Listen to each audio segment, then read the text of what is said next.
My name's Eliza. Growing up, the difference between me and my twin sister Anna was like night and day. She was the golden girl, and well, I wasn't. Our dad, a stern university professor, had his life's work tied up in books and lectures, while our mom was the quintessential housewife, dedicated to her home and family, pushing us to follow in her footsteps. From as early as I can remember, being at home felt more like sitting through a never-ending critique session. My parents had a blueprint for the perfect family, and it didn't include a daughter who wore band t-shirts and liked to keep to herself. "Eliza, why can't you be more like your sister?" was my mom's favorite line, usually tossed my way when I showed up at breakfast with my headphones in, trying to block out the world. Anna, on the other hand, basked in the glow of approval. "I just don't get why it's so hard for you to put on a nice dress and smile more," she'd say, flipping her perfect hair over her shoulder. It was like she was from a different planet. One particularly grueling Saturday, as our family prepared for one of Dad's faculty parties, a total snooze fest but mandatory appearance for us, I decided to rebel in the smallest way I knew how. I put on my darkest eyeliner and a pair of boots that definitely did not meet the appropriate standard. "You're not going out like that, are you?" Mom caught me on the stairs, her eyes darting down to my boots as if they were covered in mud. I shrugged, my standard defense. "Don't see why not." She sighed, that long, drawn-out kind that said I was the biggest disappointment in her perfectly ordered world. "Please, Eliza, just this once, can't you try to fit in?" "What for? So you can pretend we're the perfect family?" I shot back, tired of the same old song and dance. "It's not about pretending. It's about showing respect for your father," she argued, her voice taking on that sharp tone that meant business. Anna, overhearing the exchange, came trotting down the hallway, her heels clicking on the hardwood like a judge approaching the bench. "Mom's right, Liz. It's not that hard to look decent. Why do you always have to make things difficult?" "Maybe I don't want to be a clone of you, Anna," I snapped, feeling my face get hot. I hated these arguments, hated being compared. But more than anything, I hated feeling like the odd one out in my own home. Dad appeared at the bottom of the stairs, his brow furrowed. "Enough," he commanded, his voice firm. "Eliza, go change. Now. We're leaving in 10 minutes. His tone left no room for argument. He didn't yell, he didn't need to. The disappointment in his eyes was enough to send me marching back to my room to swap my boots for bland flats and wipe away half my eyeliner. As we drove to the party, the car was silent except for the classical music Dad insisted on playing because it was calming. I stared out the window, the trees blurring past. In that moment, I promised myself, someday I'd live a life where no one could tell me what to wear, how to act, or who to be. Someday, I'd be free from the echo of these expectations. My room was the only corner of the house where I could pretend I was somewhere else, anywhere else. Unlike the rest of the house, which was filled with my parents' choices, my room was mine. It wasn't much, just 4 walls covered in sketches and music posters, but it was my escape from the reality of my family's expectations. One evening, as I was trying to lose myself in a playlist of my favorite bands, Dad knocked and marched into my room, his face set in a familiar frown. "Eliza, turn that noise down. And why haven't you studied with Anna today? You know you both have exams coming up," he said, his voice stern. I pulled out one earbud and looked up at him, trying to keep my voice even. "I've been studying, just not with Anna. I learn better on my own." Dad shook his head, clearly not buying it. "You know the rules. Your sister gets good grades, and you should be doing the same. I don't see why you always have to make things difficult." "It's not about making things difficult," I said, my frustration growing. "I just don't see why I have to follow Anna's way of doing everything. Can't I have my own way of studying?" He didn't respond to that, just switched his complaint. "And those friends of yours, I saw you with them at the cafe yesterday. I don't think they're a good influence. You should be spending time with the daughters of my colleagues. They're more suitable." I felt my temper rise. "Suitable for what? For you?" Because they talk about economics and pretend to enjoy those boring university gatherings? Before he could answer, Mom appeared at the doorway, her voice sharp as she joined in. Eliza, your father is right. Those girls are from good families. They know how to behave. They're the kind of friends you should want. I stood up, facing both of them. What if I don't want friends who are picked for me? What if I want to choose my own friends, choose what I study, or even what I want to be? That's enough, Eliza, Mom said, her tone final. You know your future is with the university. Your father has made sure of that. And after you graduate, you'll need to start thinking about settling down. We've already discussed this. Settling down. The words hung in the air like a life sentence. You mean, start thinking about being someone's wife? Like Anna? Is that all you think I'm meant for?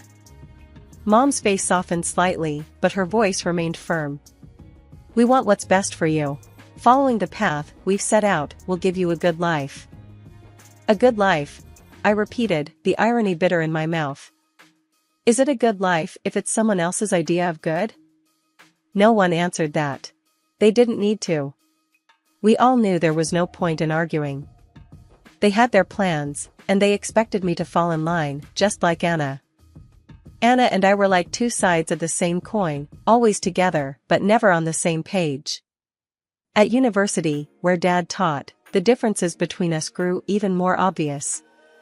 She was into business management, the golden child, always nodding along in lectures, asking smart questions that made professors nod appreciatively. Me? I was stuck in the same program, but it felt like wearing a shoe on the wrong foot, awkward, uncomfortable, and just plain wrong. One afternoon, as I trudged through a mountain of textbooks in the library, Anna breezed in, her notes organized, her smile ready. Hey, Liz, you coming to the study group tonight? Professor Hall mentioned he's dropping by, could be good for us to show face, she said, her tone light but insistent. I glanced up, feeling the weight of her expectations. Nah, I don't think so. Those things aren't really my scene, you know? She frowned, placing her books down with a thud that matched her disapproval. It's not about it being your scene, Liz. It's about making the right impressions. You need to start taking this seriously. We're graduating soon. I shrugged, turning back to my notes. I am taking it seriously, just not in a way that makes me miserable. Why bother pretending? Because, Liz, sometimes you have to play the game to get ahead. You think I like all of this? She gestured around at her perfectly tabbed textbooks and color-coded notes. It's not about liking, it's about doing what's necessary. I shook my head, pushing back my chair with a scrape.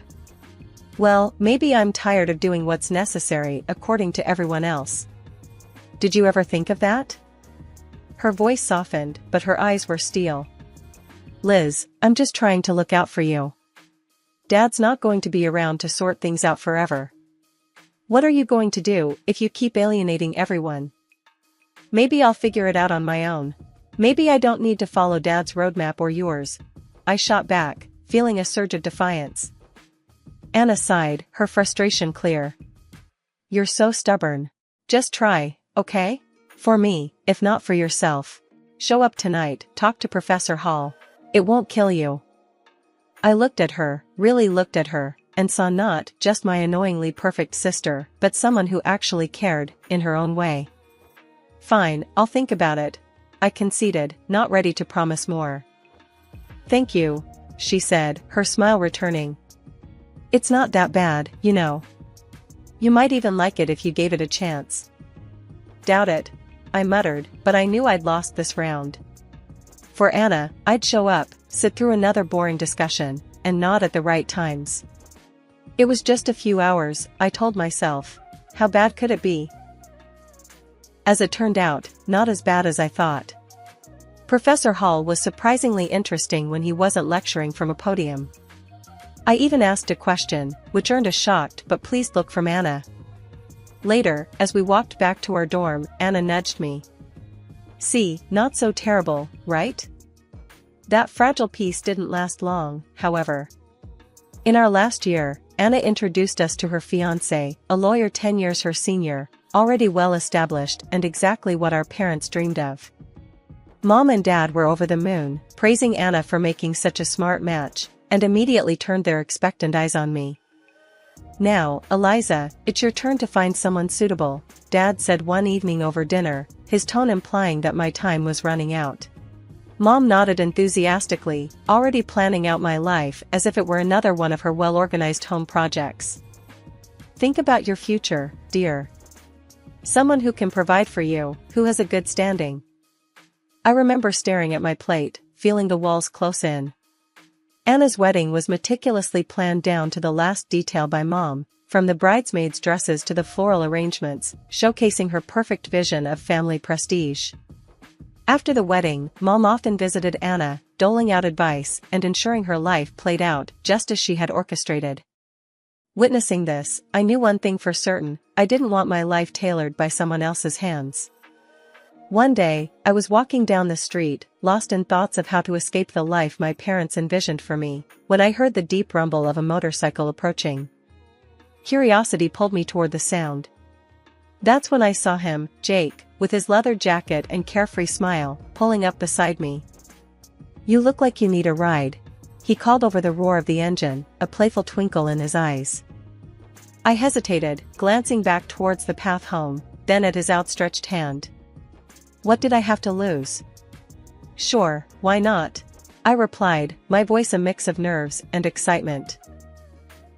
Climbing onto the back of his bike, I felt a rush of adrenaline as we sped away. The wind whipped through my hair, and for the first time in a long time, I laughed, genuinely laughed. Jake shouted something about showing me his world, and I held on tighter, not wanting this moment to end. We stopped at a diner frequented by bikers. Over burgers and fries, Jake told me about his life as a welder, his passion for bikes, and his love for the open road. It was so different from anything I was used to, raw and real. "Don't you get scared, living like this?" I asked, my voice barely above the clatter of plates and chatter around us. "Scared? Nah, it's thrilling. You never know what's around the corner. Isn't that better than having everything planned out for you?" he replied, his eyes lighting up with each word. Over the next few weeks, we met secretly. Each ride on Jake's motorcycle pulled me further from the life I was supposed to live and closer to the life I wanted. The speed, the adventure, it wasn't just about the thrill. It was about feeling alive, feeling free. One evening, as we watched the sunset from a secluded overlook, Jake turned to me. "Eliza, I don't just ride to escape. I ride to feel alive, to make every moment count. With you, every moment feels like it's worth something." I leaned into him, my heart beating fast. "I've never felt like this before. You make me feel free, Jake." He smiled, pulling me closer. "Then let's not go back to just existing. Let's live." 6 months with Jake felt like a lifetime of moments I'd always dreamed of. The day he proposed, under the stars with the gentle rumble of his bike in the background, my heart screamed a yes, before my mouth could form the word. It was perfect, except for one looming hurdle, my parents. I wrestled with the fear of introducing Jake to them. He was everything they disapproved of, his rough edges, his wild spirit, his simple yet content life as a welder. But love bolstered my courage, and I decided it was time they knew. The day I brought Jake home, he was clad in his usual, a leather vest, black t-shirt, ripped jeans, and a bandana. I loved that about him, he was unapologetically himself. We walked up the driveway, and I could already feel the weight of my parents' judgment. As we stepped inside, Mom's face went pale at the sight of Jake, her eyes widening in shock. "What in the world, Eliza?" she gasped, her voice barely a whisper. Dad's reaction was harsher, his words sharp as knives. "Who is this, and why is he dressed like a thug in our house?" I took a deep breath, steadying my nerves.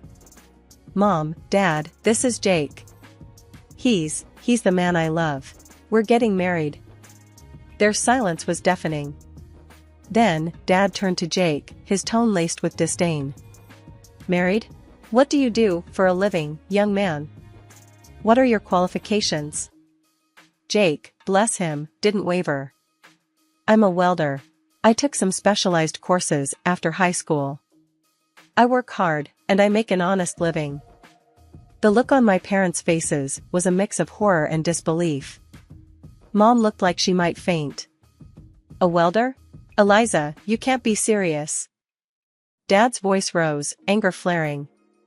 You expect us to give our blessing to this? To throw away your future for a welder? I felt my resolve harden. Yes, because he makes me happy. Isn't that what should matter? But the life you'll lead, Mom started, her voice tremulous. Will be the life I choose, I shot back, my own voice gaining strength. Dad shook his head, his decision clear. We cannot and will not support this. If you choose him, don't expect to be a part of this family. The finality in his tone broke my heart, but not my decision. Jake squeezed my hand, giving me the strength to face them. Then I choose Jake. I choose us. I choose my happiness. Mom's eyes filled with tears, and Dad's jaw clenched tight. If you walk out with him, don't bother coming back, Dad said, his voice cold. Walking away from my parents' house with Jake, my heart was a mess of emotions, pain, relief, excitement, and fear all mixed into one. The night air felt different, like each breath I took was a step further into a new life. We rode in silence for a while, the only sound the steady roar of the motorcycle beneath us. When we finally stopped at a small diner on the outskirts of town, Jake turned to me, his face serious. You sure about this, Eliza? I mean, really sure? There's no going back after tonight, he said, his eyes searching mine for any hint of doubt. I nodded, squeezing his hand tightly. I've never been more sure of anything. Being with you, this feels right. It feels like what I'm supposed to do. He smiled, that reckless, charming smile that had won me over the first day we met. All right, then. Let's do it. Let's start our life together. Inside the diner, we found a quiet booth in the corner. The waitress brought over 2 coffees without asking, and we sat there, planning our next steps. So, what's first? I asked, stirring cream into my coffee, watching it swirl and blend. We'll need to find a place to stay, at least for a while. Then, maybe look for jobs. I have some buddies who can help us get started, Jake replied, his tone practical, but optimistic. It's going to be tough, isn't it? I said, more a statement than a question. The reality of what we were doing was beginning to sink in. Jake reached across the table, his hand covering mine. It might be, but we'll handle it together. Tough is nothing new for either of us, right? I couldn't help but laugh, a short, sharp burst of genuine amusement. Right. Together. We spent hours in that diner, talking and planning. Every so often, Jake would throw out an idea that sounded so wild, so free, that it made my heart jump. And maybe one day, we'll save enough to take that road trip across the country, just you, me, and the open road. I'd like that, I said, allowing myself to dream bigger than I had ever dared. Riding back into the city, we began our search. The next weeks were a blur of activity. We found a small apartment on the edge of town, nothing fancy, but it was ours. Jake found work at a local garage, and I picked up shifts at a nearby diner. Life was hard, but it was ours. We made do with what we had, and every night when we came home to each other, it felt like we had everything. Months later, we decided it was time to make it official and got married in a small, intimate ceremony. I held on to a sliver of hope that my family would show up, that they would see how happy I was and let go of their prejudices. But the chairs reserved for them remained empty, and no congratulatory messages came.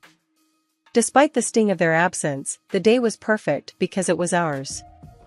Over time, I grew incredibly close to Jake's mom. She welcomed me with open arms, calling me her daughter, filling in the gaps left by my own family. Her warmth and acceptance healed some of the wounds left by my parents' rejection. Things were finally looking up for Jake and me. After he completed additional diving training and became a certified underwater welder, his income shot up to $150,000 a year. That change made a world of difference. We managed to buy a townhouse in a nice area, the kind of place I'd always daydreamed about but never thought I'd actually live in. I started working as a dispatcher in Jake's company. It wasn't just a job, it felt like I was part of something important, supporting the man I loved and building our future together. On weekends, we'd escape the city on his bike, roaring through winding roads and taking in breathtaking views of nature. Those moments, with the wind in my hair and his warmth against my back, were pure bliss. Living nearby, my mother-in-law became a frequent visitor.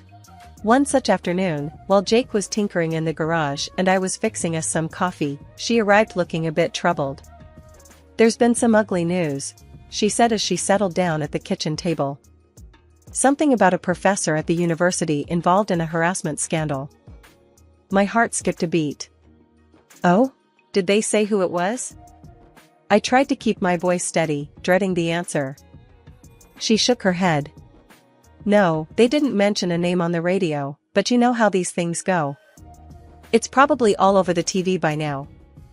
Nodding, I flicked on the television, tuning into the news. Sure enough, there was a report on the scandal, and as I had feared, my father's face appeared on the screen. The anchor detailed accusations against him, and I felt a cold wave of disbelief wash over me. Turning off the TV, I sat down heavily, trying to process the news. Jake came in, wiping his hands on a rag, and saw my face. "What's wrong, babe?" he asked, his brow furrowed in concern. I swallowed hard, my voice barely a whisper. "It's my dad. He's been accused of harassing a student." Jake's expression hardened for a moment before he came over and took my hand. "I'm sorry, Eliza. That's tough news. How do you want to handle this?" I shook my head, not really sure of anything at the moment. "I don't know. I mean, what can I even do? It's not like we're close anymore."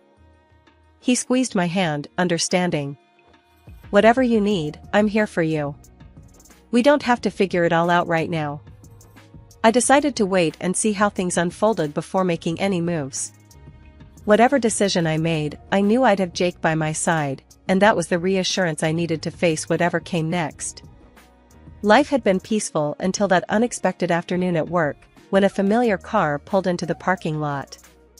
I hadn't seen my parents in a long while, and the sight of them stirred up a mix of emotions I thought I had put to rest. Both of them looked dramatically changed, the scandal had taken its toll. Mom had lost a lot of weight and looked years older, while Dad appeared broken, a shadow of the stern man he once was. My mother spotted me and rushed over, arms open as if nothing had happened, as if years of distance and disapproval could be bridged in an instant. But I couldn't embrace her, not now. Instead, I stepped back and took Jake's hand, looking for strength in his presence. "Eliza, it was so hard to find you," Mom said, her voice cracking with emotion. Dad, ever the gruff one, cut to the chase, his voice harsh and bitter. "I was accused unfairly, you know. I went to your sister's husband for help, but that bloodsucker wanted a fortune. Your sister sided with him, and now they've kicked us out. We need your help." I stared at them, disbelief and anger swirling inside me. "Help? After all these years, you show up and demand help? We have nowhere else to go." Mom's voice was desperate. "They've disowned us too. We thought, maybe we could stay with you." I almost laughed at the absurdity. "Stay with me? After you disowned me? You made it clear I wasn't your daughter anymore." Dad's face turned red, his old temper flaring up. "You owe us, Eliza, after all we've done for you." "That's where you're wrong," I interrupted, feeling Jake squeeze my hand in support. "I don't owe you anything. You threw me out because I chose my happiness over your demands. And now you want what? To just move in and pretend like we're a family?" The situation was spiraling, and I could see people watching, a crowd beginning to form. Mom started to cry, her sobs loud and attracting even more attention. "You're being ungrateful, after everything we've done for you," she accused through her tears. I took a deep breath, my decision clear. "No, Mom. I'm not ungrateful. I'm free. And happy. You made your choices, and now you have to live with them." As we walked away, I heard my dad yelling, but Jake leaned over and quietly told the security team, "Don't let them come here again." The following months flew by, filled with love and peace. We welcomed a son, a new beginning in our growing family. My parents never came back. That day in the parking lot was the last I saw of them, and while part of me grieved for what could have been, I knew I had made the right choice for me and for my family.